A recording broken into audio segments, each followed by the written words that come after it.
जय हिंद दोस्तों, मैं चंदन सिंह सीएस टेक्निकल पे एक बार फिर से आप सभी पेरेंट्स का बेहद स्वागत करता हूं। तो जैसा कि आप सभी पेरेंट्स को पता है कि मैं पिछले कई दिनों से लगातार जो है केंद्रीय विद्यालय स्कूल में एडमिशन को लेकर के वीडियोस आया। हर साल 11th क्लास में एडमिशन के लिए वीडियोस बनाने के बाद जो है एकेडमिक ईयर का केवी के एडमिशन को लेकर के वीडियोस मेरे समाप्त हो जाते हैं। तो फिलहाल जो है 10th और 12th का जो है रिजल्ट डिक्लेयर कर दिया गया है सीबीएसई के द्वारा। और अब जो है बच्चे जानना चाहते थे कि 11th क्लास के एडमिशन कब स्टार्ट होंगे, कैसे होंगे, क्या क्या क्राइटेरियाज हैं, एज क्राइटेरिया क्या है, फीस कितनी लगेगी और साथ ही साथ मेथड कौन से हैं, नॉन केवी स्टूडेंट्स के एडमिशन कैसे होंगे। सारी बातें जो है आज की इस वीडियो में हम क्लियर करेंगे, ठीक है। और वीडियो के लास्ट में कुछ आपको 4-5 पॉइंट्स ऐसे ही बताऊंगा जो कि आपके जानना बहुत ज़रूरी है, जो कि अगर आप उसको फॉलो नहीं करते तो एडमिशन के चांसेस कम हो जाएंगे आपके, ठीक है। तो चलिए लेट ना करते हुए अब वीडियो को स्टार्ट करते हैं। और जिन्होंने सीएस टेक्निकल को सब्सक्राइब नहीं किया कर लीजिएगा, और साथ ही साथ टेलीग्राम, इंस्टाग्राम, फेसबुक और व्हाट्सएप पेज का लिंक आपको वीडियो के डिस्क्रिप्शन में मिल जाएगा। देखिए, सबसे पहले मैं आपको बताना चाहूँगा कि जो केंद्रीय विद्यालय स्कूल में क्लास 11th में एडमिशन होते हैं वो सीबीएसई का 10th का रिजल्ट निकलने के बाद स्टार्ट होता है। और जैसा कि अभी आपको पता है कि सीबीएसई का 10th का रिजल्ट निकल गया है, तो अब बच्चे चाहते हैं केंद्रीय विद्यालय स्कूल में एडमिशन लेना। वो चाहे वो केवी के स्टूडेंट्स हों चाहे नॉन केवी स्टूडेंट्स हों, वो सभी चाहते हैं कि वो केवी में एडमिशन लें, या पेरेंट्स चाहते हैं कि उनका बच्चा केवी में पढ़े। तो मैं आप सभी पेरेंट्स को आगे बताना चाहूँगा कि सबसे पहले जो है केंद्रीय विद्यालय स्कूल में 11th क्लास में केवी के स्टूडेंट्स को एडमिशन दिया जाता है, चाहे वो किसी भी स्कूल का हो, किसी भी केवी का हो। सबसे पहले किसी भी केवी का अगर बच्चा है, अगर किसी भी केवी में एडमिशन लेना चाहता है तो उसको प्रायोरिटी बेस पर सबसे पहले एडमिशन दिया जाता है। जब सभी बच्चों के एडमिशन हो जाते हैं केवी के, उसके बाद वैकेंसी रहने पर नॉन केवी स्टूडेंट्स के लिए जो है नोटिस निकाला जाता है स्कूल वाइज। अगर वैकेंसी खाली होगा तभी नोटिस निकाला जाए कि हमारे पास जो है इतनी वैकेंसीज हैं, जो भी छात्र या जो भी पेरेंट्स एडमिशन के लिए अप्लाई करना चाहते हैं वो कर सकते हैं। ध्यान रहे कि सीटें खाली होंगी तभी आप एडमिशन के लिए अप्लाई कर पाएंगे, अदरवाइज आप नहीं कर पाएंगे। इस बात का आप ध्यान रखिएगा।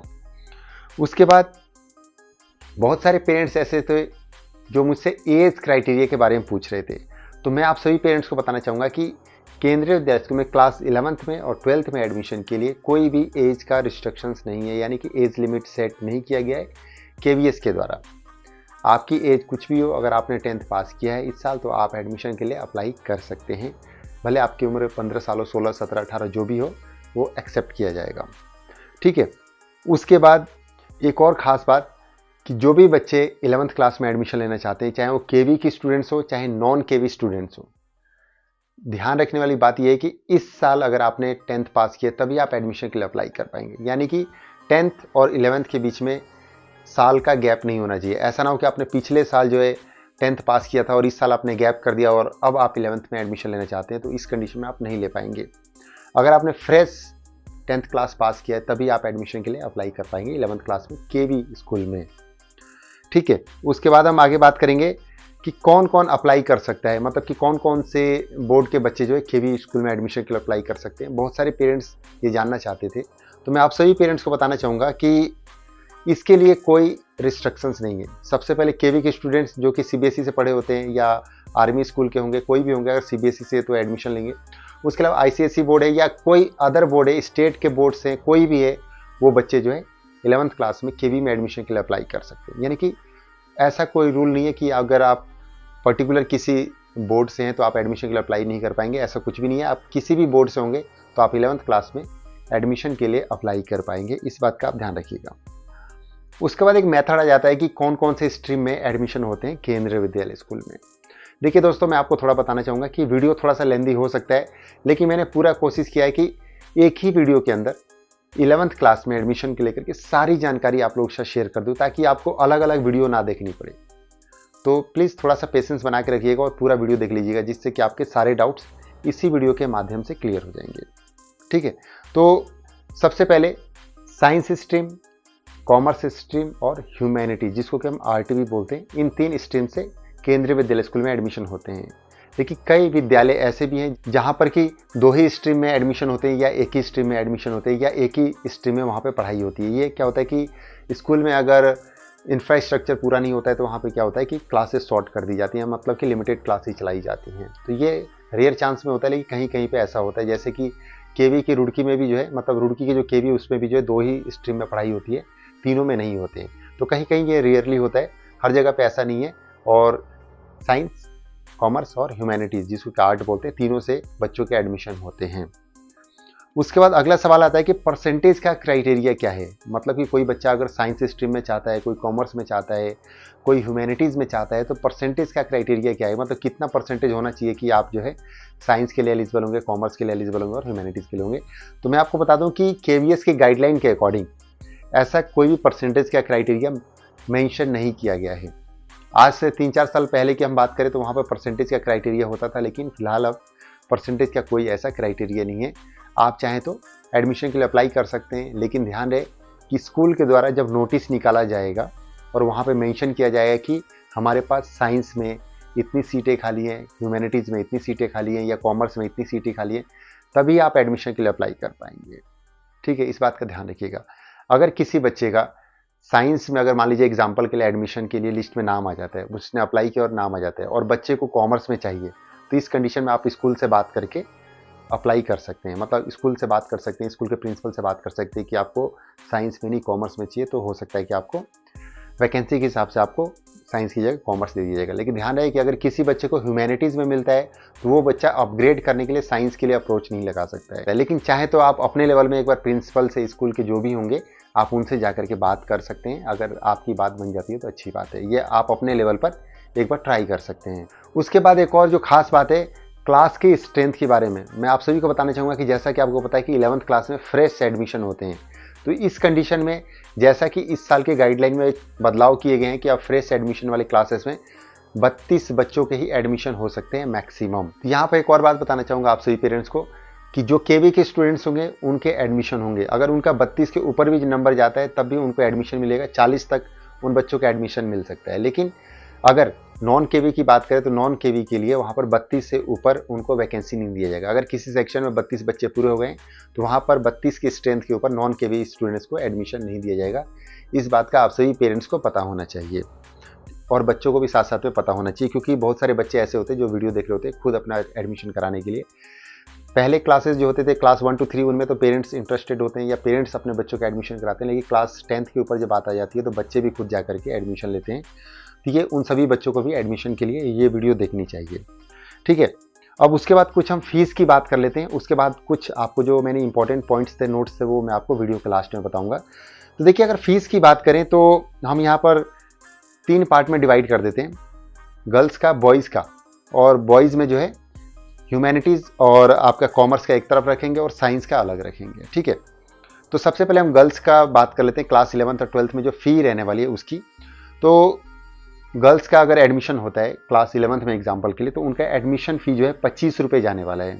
ठीक है, और उसके अलावा जो VVN यानी विद्यालय विकास निधि जिसको बोलते हैं, वो 500 रुपये पर मंथ के हिसाब से ही जाएगा कंपलसरी है, इसमें कोई बदलाव नहीं होगा। उसके अलावा ट्यूशन फ़ी किसी भी गर्ल्स के नहीं जाता, इस बात का आपको पता होना चाहिए। इसके साथ साथ एक और ख़ास बात फीस को लेकर के कि कंप्यूटर साइंस, अगर कोई बच्चा कंप्यूटर साइंस लेता है तब उसका जो है 150 रुपये पर मंथ के हिसाब से एडिशनल चार्ज लगेगा, अदरवाइज नहीं लगेगा। अगर कोई बच्चा कंप्यूटर साइंस लेता है तब उसका पर मंथ के हिसाब से 650 रुपये के हिसाब से बनेगा।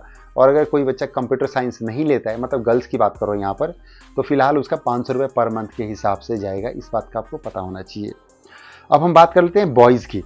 ठीक है, तो लड़कों की अब हम बात कर लेते हैं। तो लड़कों के लिए देखिए, एडमिशन चार्ज जो है, मतलब एडमिशन फ़ी जो है 25 रुपये जाएगा ही जाएगा। उसके बाद VVN की बात करें तो वो 500 रुपये पर मंथ के हिसाब से जाएगा। उसके बाद आपका ट्यूशन फ़ी जो ह्यूमैनिटीज़ और आपके कॉमर्स वाले उनके लिए 300 रुपये पर मंथ के हिसाब से इसमें ऐड हो जाएगा VVN के साथ में। और उसके बाद अगर आप कंप्यूटर साइंस लेते हैं साथ में जो एडिशनल सब्जेक्ट है, तो उसके 150 रुपये आपके पर मंथ के हिसाब से जाएंगे। तो अगर आपने कंप्यूटर साइंस नहीं लिया तो ह्यूमैनिटीज़ और कॉमर्स के लिए 800 रुपये पर मंथ के हिसाब से फ़ी जाएगा। और अगर आपने कंप्यूटर साइंस लिया तो इस हिसाब से 950 रुपये पर मंथ के हिसाब से आपकी फ़ी जाएगी। इस बात का आपको पता होना चाहिए। वही अगर हम बात करें जो बच्चे साइंस स्ट्रीम से एडमिशन लेते हैं तो उनके लिए जो है VVN 500 रुपये हो जाएगा, ट्यूशन फ़ी जो है आपका 400 रुपये हो जाएगा। और आपका जो एडिशनल सब्जेक्ट है कंप्यूटर साइंस, अगर ये आप लेते हैं तो 150 रुपये इसके जुड़ जाएंगे और टोटल 900 रुपये हो जाएंगे विदाउट कंप्यूटर साइंस। और कंप्यूटर साइंस के साथ जो है आपका हो जाएगा 150 रुपये पर मंथ के हिसाब से, 1050 रुपीज़ पर मंथ के हिसाब से आपको पे करना पड़ेगा। और एक क्वार्टरली का जो है मतलब 3 महीने का एक साथ फी जमा होता है, तो आप इस हिसाब से कैलकुलेट कर लीजिएगा। 3150 रुपये हो जाएगा साइंस स्ट्रीम वालों का विथ कंप्यूटर साइंस। ठीक है, तो चलिए अब इसके बाद कुछ और ख़ास बातें जो आप सभी पेरेंट्स को पता होनी चाहिए, जैसा कि मैंने बताया था कि वीडियो के लास्ट में हम शेयर करेंगे। ठीक है, तो देखिए सबसे पहली बात कि जो 11th क्लास के एडमिशन होंगे वो ऑफलाइन मोड में होंगे, यानी कि आपको कोई भी ऑनलाइन की प्रक्रिया इसके लिए नहीं करनी है, ऑफलाइन मोड में आपने फॉर्म भरना है। ठीक है, और ऑफलाइन फॉर्म जो है आपको स्कूल से मिल जाएगा या विद्यालय के ऑफिशियल वेबसाइट पे अगर विद्यालय के द्वारा अपलोड किया होगा तो आप वहाँ से डाउनलोड करके प्रिंट आउट करके भी फॉर्म भर के स्कूल में जमा कर सकते हैं, ये आप कर सकते हैं। ठीक है, उसके बाद जो बहुत सारे पेरेंट्स को जानना चाहिए कि वैकेंसी क्या कैसे पता चलेगा, तो मैं आप सभी पेरेंट्स को बताना चाहूँगा कि आप जो है स्कूल के नोटिस बोर्ड पे जा करके चेक कर सकते हैं कि वैकेंसी है कि नहीं है स्ट्रीम वाइज। सबसे पहले केवी के स्टूडेंट्स के एडमिशन होंगे, उसके बाद जो है नॉन केवी के लिए नोटिस लगाए जाते हैं। ठीक है, तो वैकेंसी के लिए आपको स्कूल के नोटिस बोर्ड पे जाके चेक करना पड़ेगा या स्कूल के वेबसाइट पे आप घर बैठे भी चेक कर सकते हैं। अगर विद्यालय ने अपलोड किया होगा तो वहाँ से भी आपको अपडेट मिल जाएगा। उसके बाद अगर हम बात करें कि जो एडमिशन फॉर्म मिलेगा वो आपको फ्री ऑफ कॉस्ट स्कूल से मिल जाएगा, आप उसको ले करके फॉर्म को भर करके स्कूल में जमा कर सकते हैं। उसके बाद केवी के स्टूडेंट्स के लिए, जो बच्चे केवी के हैं उनके लिए मैं बताना चाहूँगा कि उनको जो है सीबीएसई का 10th का रिजल्ट निकलने के बाद 30 दिन के अंदर एडमिशन लेना अनिवार्य है। अगर आप नहीं लेते हैं तो सीटें खाली रह जाती हैं, तो नॉन केवी स्टूडेंट्स को वो सीटें चली जाएंगी। तो आपको सीबीएसई का 10th का रिजल्ट निकलने के विदिन 30 डेज़ आपको एडमिशन लेना है, जो भी केवी के स्टूडेंट्स से, इस बात का ध्यान रखिएगा। उसके बाद जो भी पेरेंट्स या जो भी बच्चे एडमिशन के लिए अप्लाई करते हैं, तो जिस भी कोटा और कैटेगरी से अप्लाई करेंगे, चाहे आप गवर्नमेंट जॉब में आपके पेरेंट्स हों, चाहे प्राइवेट जॉब हो, चाहे आप किसी से भी हों, चाहे SC ST OBC किसी से भी अप्लाई करें, सभी डॉक्यूमेंट्स का आपने जीरोक्स एडमिशन फॉर्म यानी रजिस्ट्रेशन फॉर्म के साथ आपने सेल्फ अटेस्टेड करके पेरेंट्स ने जो है उसके साथ अटैच करना है और स्कूल में जमा करना है। इस बात का आप ध्यान रखिएगा, क्योंकि ये सारे जीरोक्स कॉपी आपको सेल्फ अटेस्टेड करने हैं और स्कूल में जमा करना है। उसके बाद टीसी की अगर बात करें तो 10th क्लास की टीसी आपको एडमिशन के टाइम पर देना पड़ेगा, इस बात का ध्यान रखिएगा। अगर एडमिशन लिस्ट में नाम आ गया और आप टीसी लेकर के नहीं गए हैं डॉक्यूमेंट्स वेरिफिकेशन के टाइम पे, तो स्कूल के द्वारा जो एक टाइम लिमिट सेट किया गया है उस टाइम पीरियड में आपको जो है टीसी ला करके स्कूल में जमा करना पड़ेगा। अगर आप नहीं कर पाते हैं तो एडमिशन लिस्ट में नाम आने के बाद भी आपके बच्चे को एडमिशन नहीं मिलेगा, इस बात का आपको पता होना चाहिए। उसके बाद कुछ और ख़ास बातें हम करेंगे यहाँ पर कि देखिए पेरेंट्स, जो स्ट्रीम में जैसे मान लीजिए बहुत सारे बच्चे जो है साइंस स्ट्रीम में एडमिशन के लिए अप्लाई कर देते हैं, नॉन केवी के लिए बात कर रहा हूँ, तो इस कंडीशन में अगर वहाँ पे किस तरह से बच्चों का होगा तो उनका 10th क्लास के परसेंटेज देखी जाएगी स्ट्रीम के लिए, इस बात का ध्यान रखिएगा आप। और अगर एडमिशन लिस्ट में बात करें कि एडमिशन लिस्ट में नाम किस बेस पे आएगा, किस प्रायोरिटी पे आएगा, तो जैसा कि आपको पता है कि जो बाल वाटिका 1 to 3 या क्लास 1 2 3 4 5 6 के लिए जो एडमिशन होते हैं वो प्रायोरिटी बेस पर होते हैं, कि यानी कि सर्विस कैटेगरी 1 को पहले नंबर दिया जाता है, 2 3 4 इस तरह से जो है यहाँ पे भी सेम यही लागू होगा।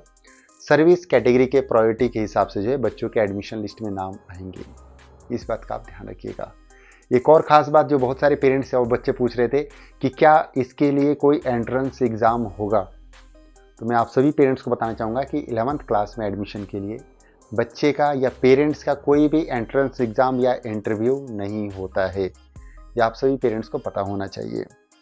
तो दोस्तों इस छोटी सी वीडियो में, छोटी तो क्या ही बोलूँ कि मतलब 12-13 मिनट की वीडियो हो गई है, तो मैंने कोशिश किया कि जितना हो सके इसमें पूरा कवर करूँ 11th क्लास के एडमिशन को लेकर के, एज क्राइटेरिया से लेकर के फ़ी तक। तो अगर फिर भी किसी पेरेंट्स का या किसी बच्चे का अगर कोई सवाल रह जाता है तो इस कंडीशन में आप जो है मुझे कमेंट बॉक्स में कमेंट करके आप अपने सवाल पूछ सकते हैं, या इंस्टाग्राम पे आप मुझे डायरेक्ट मैसेजेस करके या वॉइस कॉल करके भी आप अपने सवाल मुझसे पूछ सकते हैं। दोस्तों वीडियो अच्छा लगे तो प्लीज़ CS टेक्निकल को सब्सक्राइब कर लीजिए, क्योंकि आगे आने वाले फ्यूचर में और भी नई नई जानकारी आपको मेरे चैनल के माध्यम से मिल सकती हैं। और अगर केवी में एडमिशन को लेकर के और कोई नया अपडेट आएगा तो पक्का मैं वीडियो लेकर के आऊँगा और आप लोगों के साथ शेयर करूँगा, क्योंकि ये चैनल ही मैंने आप सभी पेरेंट्स की हेल्प के लिए बनाया था।